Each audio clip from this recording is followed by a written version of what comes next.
Hello. Hi, lovely to see you and hear Hey. you. Yes, you can. Okay, you can see and hear me. I'm on. Yes. Great. Okay. I very unexpectedly am in France instead of California, where I thought I was going to be. And I was thinking in my head that this was going to be at 7 p.m., but it's actually 6 p.m. French time, and so I almost missed this. I just happened to check, and I was like, ah, okay, here I am. So It's I have lovely that made you're it. here. Again, thank you so much for joining us. I'll be off Of the air course. and launching your slides for you. So welcome. Amazing. Thank you so much. What a gift to get to be with you all. Um, yeah, so I'm excited today to get to talk to you about this idea of better stories to create better futures. So in late 2014, I was trying to figure out what should come next in my life. And I had recently finished grad school in Ireland, actually, studying conflict resolution and reconciliation. And I was back home in Nashville, Tennessee, where I'm from in the States. And I knew that I had a passion for two things, storytelling and peace building. And I really wanted to try to find a way that I could do both of those things. And so I was really overjoyed when I stumbled across this new program. It's a Fulbright program, really influential and prestigious American program. And it was in collaboration with National Geographic, and it was in digital storytelling. And so I spent weeks preparing my application, getting quality references, writing my project proposal, all the things. And one day I was sitting at a Starbucks at a very busy intersection in Nashville, and an email arrived from Fulbright, and I had made it into the final 10. So the project that I had proposed was a fully funded 9-month sojourn from Israel and Palestine to Northern Ireland and South Africa. I wanted to gather stories of people who had lived their lives in divided societies and were trying to build a better future by learning how to exist beside their enemies without violence. My hunch was that their stories could offer wisdom to the divisions that we face in the United States. And so 2 weeks followed from that email, and it was absolutely agonizing. Every day I was obsessively checking email, feeling as if really my entire future were kind of hanging in the balance. And then finally, the next email came, and I was out. I did not get it. Was not one of the final five to get the applicant to get the scholarship. And so my Fulbright dream was not going to happen. And I felt absolutely gutted for days, probably actually weeks, if I'm being honest with you. But I then remembered that there was this university in Texas that I'd spoken at several months before, and they had expressed interest in following my trip should I receive the Fulbright.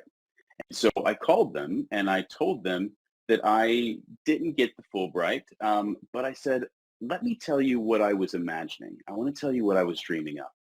And so I painted them a picture, narrating the types of stories that I knew I could find and the impact that I knew those stories could have on their students.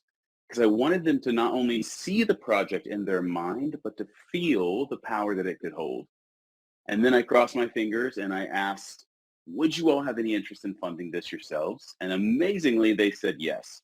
And so 4 months later, I boarded a plane for Tel Aviv, launching a journey that would eventually lead to my book, I Am Not Your Enemy, Stories to Transform a Divided World. And I'm trying to figure out how to progress my slides. There they go. Okay, now I figured it out. So when I sat down to write I Am Not Your Enemy, I pulled out the statement of purpose that I had written for the Fulbright application. And there was one sentence in particular that caught my eye. The stories that we tell directly affect the breadth of our imagination. Which I'm not going to lie, I thought to myself, like, that's a pretty good line. I felt really good about that line. But it wasn't because the line itself was beautifully written. It was more because it felt so true, that the sentiment itself felt so true. And it was a truth that I had really come to understand during my time studying history in college and university. And I remember I was in a class called Religion and American Culture, and we had read about this incredible example of an Amish community, a particular type of Christianity, in a place called Nickel Mines, Pennsylvania. And the story was from when it was back in October of 2006, and they endured an absolute horror when a local milkman walked into the one-room schoolhouse of their community. He locked the doors behind him, and he murdered 5 of their children before killing himself. And yet the Amish families did not respond the way anyone would expect that they would respond. They did something absolutely extraordinary. They offered forgiveness to the widow of the man who killed their children. They gave her a significant portion of all of the financial aid that was pouring in from around the world. And perhaps most astounding to me, they attended the man's funeral. Right. When I first learned this story, I wondered, probably like you are right now, like how on earth is this possible that you could attend the funeral of the person that killed your children? And for some insight, we started looking to this. I started looking at the stories that form the lives of the Amish. And in school, the Amish don't study the histories of war like, I did growing up. They learned the stories of Christian martyrs, people who gave up their lives in service of their faith and in a commitment to love their enemies. There was this story, for instance, of a man named Dirk Willems, who was a 16th century Christian who escaped imprisonment for his faith, and he was fleeing across an icy pond as a guard chased close behind him. But when the guard fell through the ice and cried out for help, Dirk chose to go back and save him. And this decision to rescue this guy led to Dirk's recapture and his death by burning at the stake. But the message was very clear for the Amish. They saw this as that holy Christian living was found not in self-preservation, but in a selfless love of enemies. Right? This is what that story told them about what it meant to live a good life. And so it's these kinds of stories that populated the imagination of the Amish, and it helped them know that a better future was possible than one of violence and vengeance and retribution. So hopefully none of you listening to this are dealing with these kinds of tragedies. But if you're part of an organization, and you are part of an organization that at some point imagined something could be different, right? Why else would your work exist if not because somebody at some point believed something better was needed? Organizations are launched by imagination. But far too often our organizations stop dreaming. We kind of putter along in this rut of maintenance mode. And the rich imaginative work that kind of catapulted us into the world becomes at best the origin story that we tell sometimes. And at worst, a footnote, just a memory of the way that people dreamed sometime before. And so today I'm circling this idea of better futures. How do we create better futures? And it strikes me that living is really just a desperate hope that our futures will be better than our presents and our pasts. Like, why would we actually keep at it day after day if some part of us didn't believe that the best is still to come? But what does this better future actually look like? Like, what does the idea of a better future even mean? Like, who has what in this better future? Where does the power lie? Who was lost to bring this better future to existence? What was lost? Who has a voice in saying what better even is? And I see these types of questions as the vocabulary of imagination. And so every peace builder that I've ever met or learned about was a dreamer. And today I want to share 3 key learnings that the field of peace building has to offer us in the conversation about building better futures through our organizations. So I've been very fortunate to get to work closely with remarkable peace builders. I'm actually here in France with one right now, helping him write. He's a Palestinian peace builder working on his manifesto for a need for a national nonviolence movement. And I've gotten to travel through incredible divided societies. I've written and studied and taught on the principles and the practices of building peace.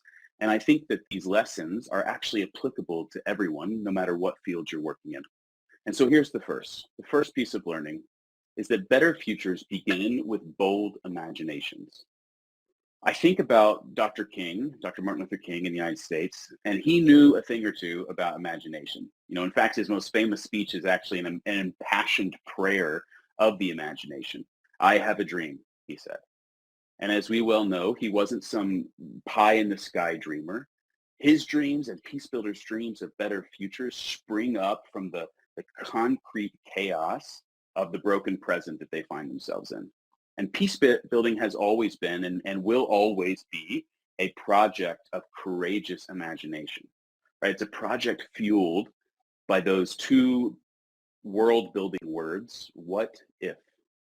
What if? And there's one guy in particular that I think of that asked the question of what if, and he's an Israeli journalist named Meron Rapaport. And I've been traveling to Israel and Palestine since I was 10 years old, and I have made nearly 14 trips since then. And through the decades, here's me when I was 10 on my first trip there in Jerusalem.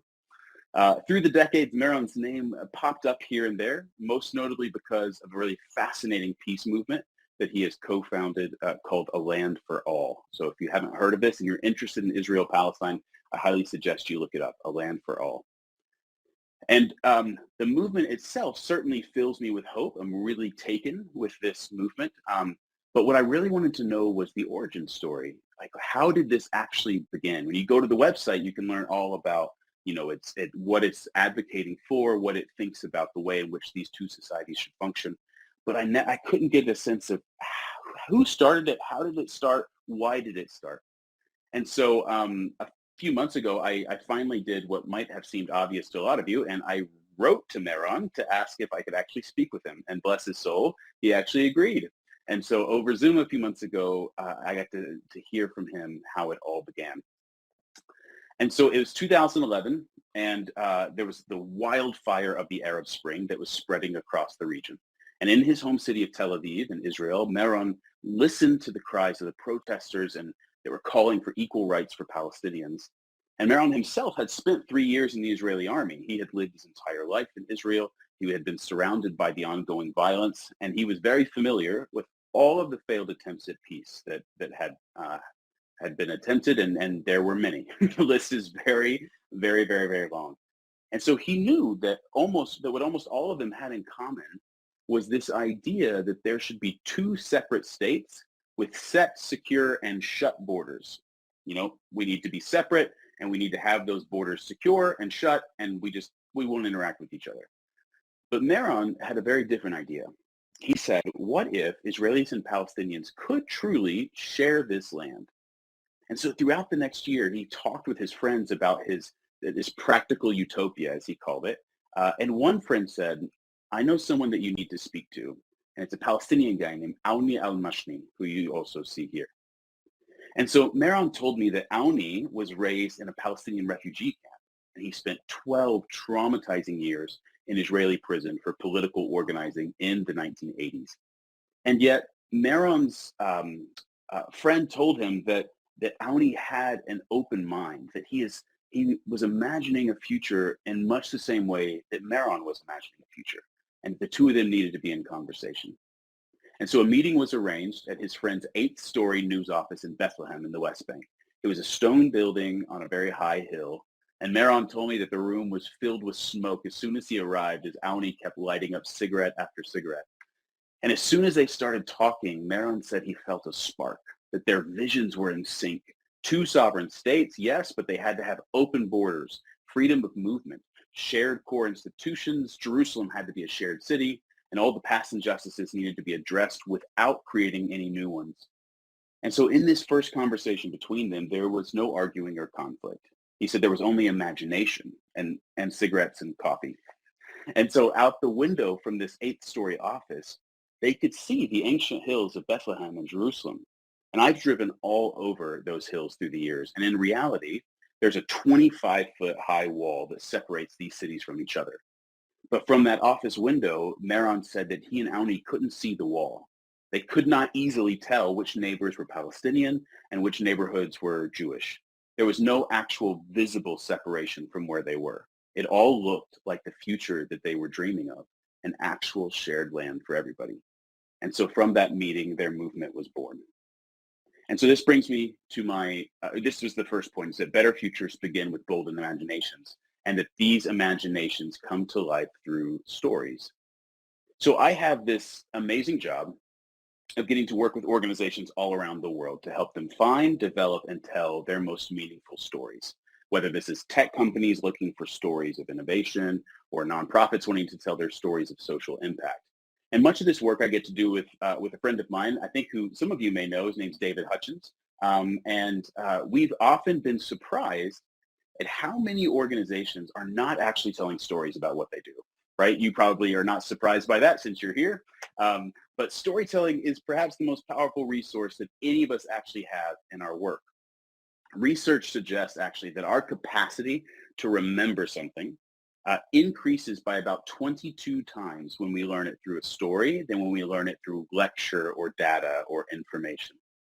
And this is because our brains are evolutionarily wired for story.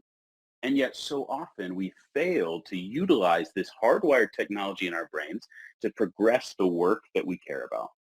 And so when it comes to organizational storytelling, one of the essential stories that David and I encourage our groups to tell is the vision story, the imagine a world story, the what if we had that here kind of story. And so when we work with these organizations, we draw their attention to a very relevant fact of nature, which is the idea of heliotropism, that plants grow toward the light, always, right? If you have plants in your house, you may notice that they begin to bend their way toward wherever the window is. And so David Cooperrider, this kind of founder and articulator of appreciative inquiry, says that organizations and movements and people are actually the same, that we grow toward the positive images and stories that that are put in front of us. And so if we want to manifest the better futures that we have in our imaginations, we actually have to tell stories about them. And so this is the second piece of learning, is that vision stories are the blueprints of the future. Vision stories are the blueprints of the future. So let me circle quickly back to Mehran and Auni. Mehran told me that Auni is now currently up to something really interesting. Auni knows that the ideas and the principles of the Land for All movement won't actually get them over the finish line, that they're going to have to story their way into the future. And so now, actually, as we speak, Auni is finishing a novel.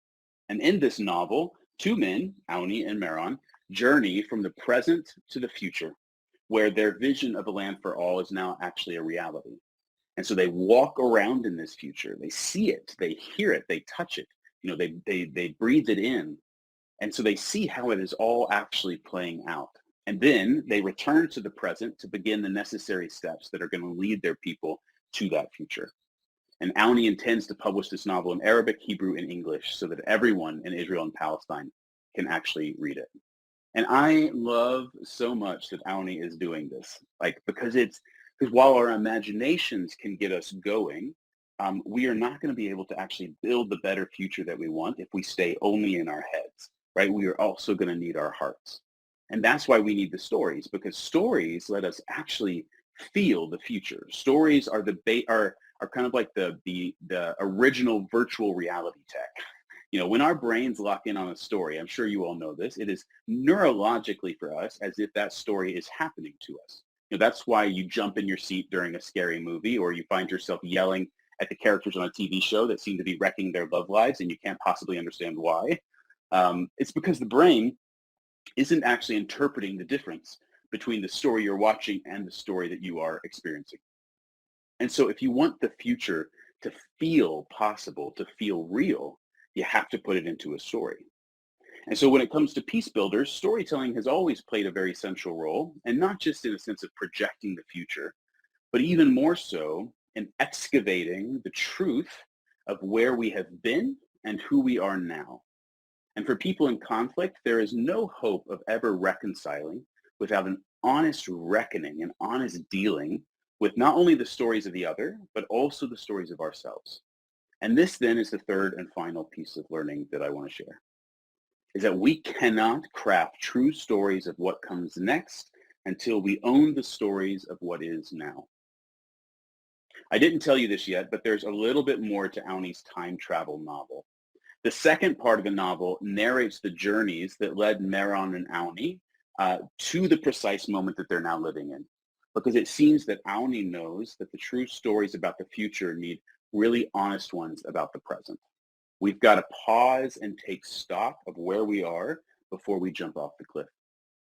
When I was living in Belfast for grad school, one of my classes was in strategic peace building.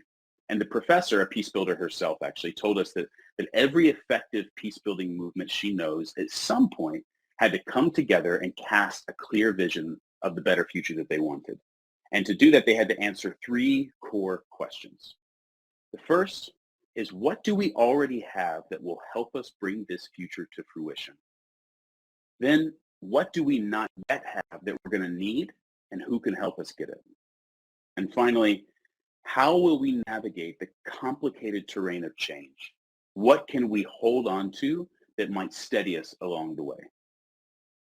And when I think of this last question of navigating this rocky road of change, there's one more story that comes to mind that I want to tell you about.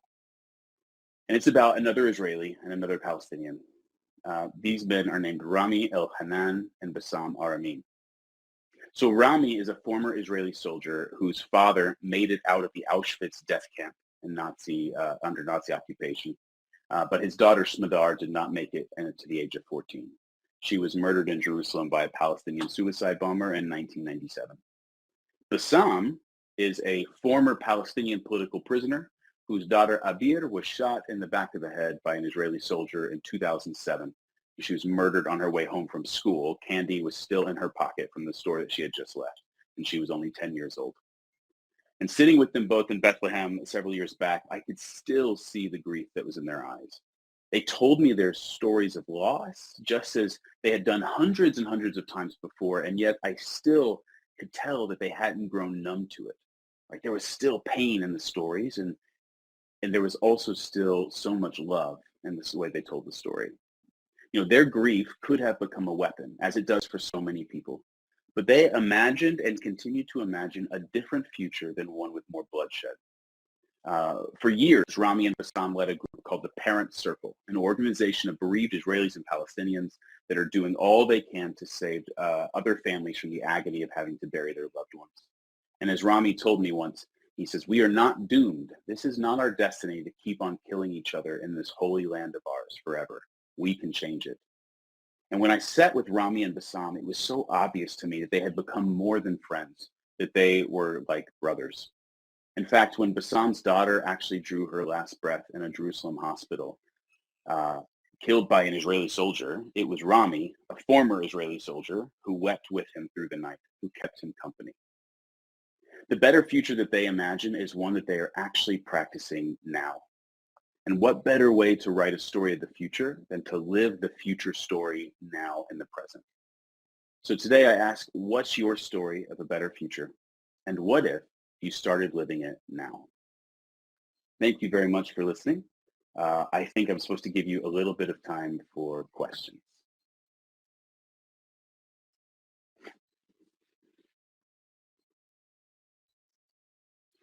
Which, if you write them in English, that would help me.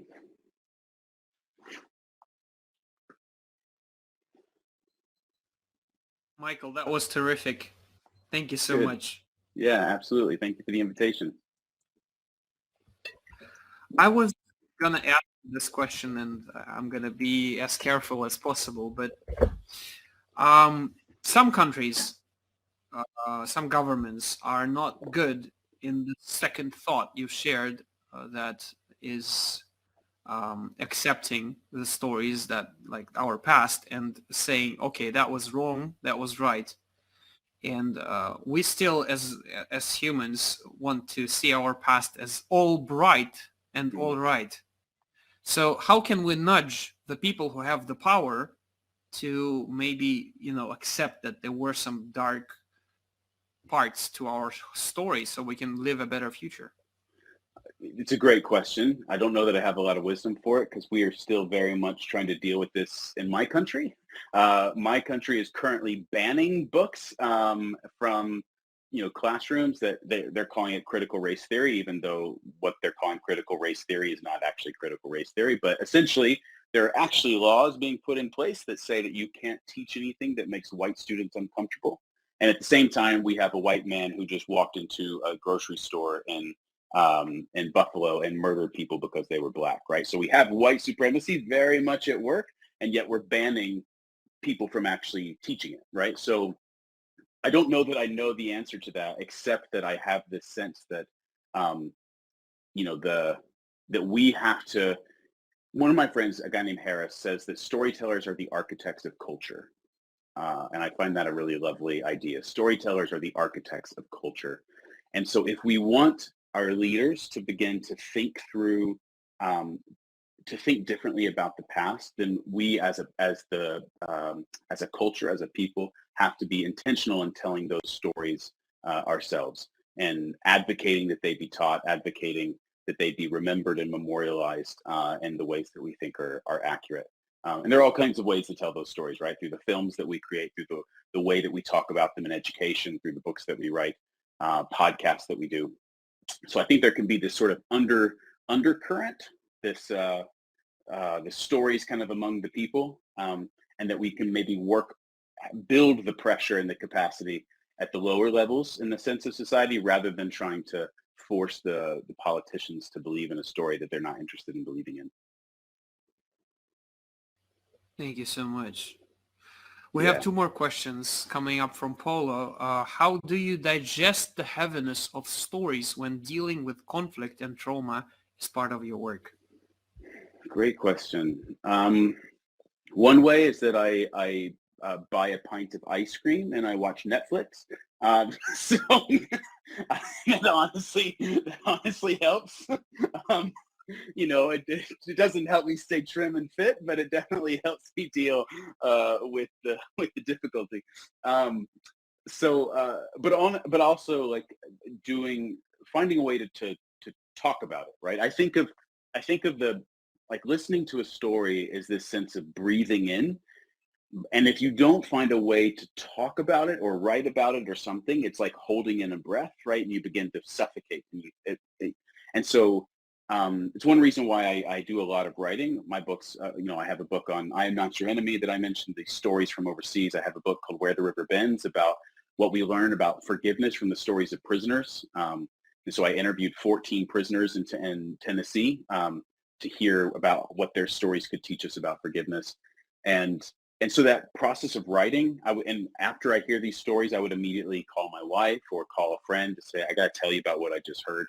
And so at least finding one other person who's willing to be with you in those stories so that you're not just kind of dumping your trauma on them, but someone who can actually process that with you. That's always been really helpful for me, as well as making sure that when I'm engaged in gathering these stories from these individuals, that I also find non-trauma related things to talk about, right? So that my presence with them is not only about trauma and conflict, but that, we might chat about a favorite sports team, or with Rami and Bassam, for instance, I asked them to tell me some stories, favorite stories they had of their daughter. And so I got to hear about how Smadar, they called her the princess, and how she loved to play music and dance. And so it helped me gather these images as well of who these girls were, so that it wasn't just a girl with a bullet in her head or a girl who had been killed by a bomb. And so I think, I don't know, those things have been really, really helpful for me. Let's see, you said there was a second question? Yeah. I was just waiting for Okay. the translation to Yeah. So Tatiana I'm actually +1 on this question. How did you bring people from different sides of the conflict to share stories? How did you explain to them, to those who are in the negation stage of saying no to everything, that it is important to share a story? Well, to be honest, nobody who's in that stage was willing to talk to me. So I didn't, and to a degree, those weren't the people from this particular project that I was interested in talking to. I was wanting, because I had a belief that the stories that we tell directly affect the breadth of our imagination. And so I wanted to find people who were being really intentional and finding a way to live with their enemies in a way that didn't lead them to want to kill them, but to create some kind of shared life together. So those were the stories I was looking for, because I wanted to hold those up as the vision stories that we should have for a way in which to live. So I was then naturally talking with people who would be open to sharing their stories. So it wasn't hard to get people to agree to it. The bigger issue is just the ethics around publishing a book of other people's stories, especially if you're going to in any way make money off of that, and how do you do that responsibly? And so there was a lot more conversation about informed consent, making sure they knew exactly what project I was doing, that they knew that this might be a book, and that when I wrote the stories, I got back in touch with everyone that was involved and I sent them the chapters and said, please read this, make any changes that you want. And we had a nice collaborative process where the final version of the stories in the book were fully approved by those people. And then I also paid them from the advance that I made on the book. And royalties that I get from the book are paid out to the organizations that connected me with these people, so that I'm not just profiting off of other people's stories. So, because I think that's a real conversation that most people don't have around the ethics of storytelling, and I think it's a really fascinating one and an important one to be having. I know that didn't really answer your question, but that's how I pivot. I should go into politics. Well, you did actually answer the question, because you said people in that stage do not come to share a story. So we just play the waiting game. And I've noticed it for some time that people just, start talking, and that's the signal that you can do something about it, change minds or inspire. But when they are closed off, it's impossible. Yeah, so there's a phrase that I heard once that said, opening a closed mind is an inside job, right? Like this sense that that if the mind is closed, then it's closed and you can't pry it open. And so the closed mind can only open if there's if it's an inside job, if there's something like, so for instance, there's another talk that I do called How to Dismantle an Enemy. What is it that we need in order to break down the whole notion of enemy? And I say there's three things that we need. Proximity, we have to actually get closer to the thing that we're afraid of, the enemy. Curiosity, we have to wonder something about them, and therefore it must be anchored in humility, which is the third thing. We have to wonder whether or not it's possible that we might have been wrong. And so the closed mind is one that does not have any humility. But there has never been a peace agreement or a negotiated settlement or a mediation that has been successful without the presence of humility. You have to be open to the fact that you might have been wrong about something.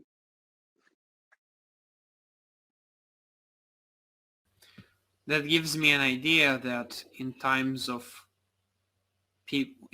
when people are overall thinking they are right, there are more crises than in times when people are doubting. That's interesting. Yeah. Wow, thank you so much. Yeah. We've got so many insights from your talk. It was incredible. Thank you so much. Great. I've just sent your book, and Tatiana was wondering if it's published in Russian.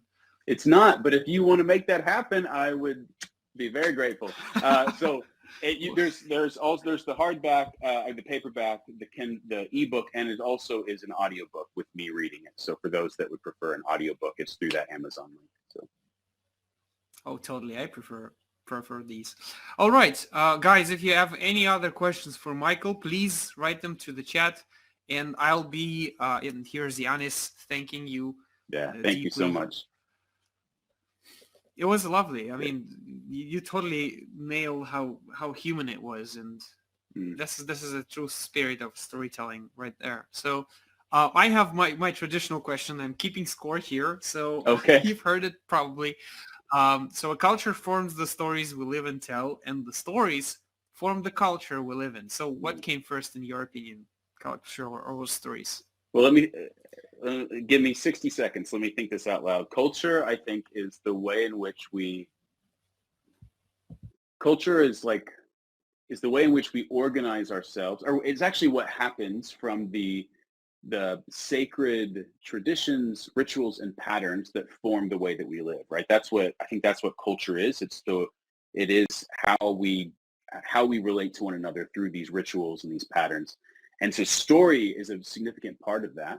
But story also emerged as the way in which we help each other navigate the world around us, which led to culture. So, I'm going to say that even before we had the ability to tell each other stories, we still had rituals and traditions on ways of living, whether that was, evenings around the campfire to just grunt to each other. So my gut is going to say culture came first and then story. I don't know. I just sort of talked until I found an answer. That's how we do things. That's how we do things. Tatiana is writing that in your talk, it seems that stories changed culture of war in their nations, in their countries.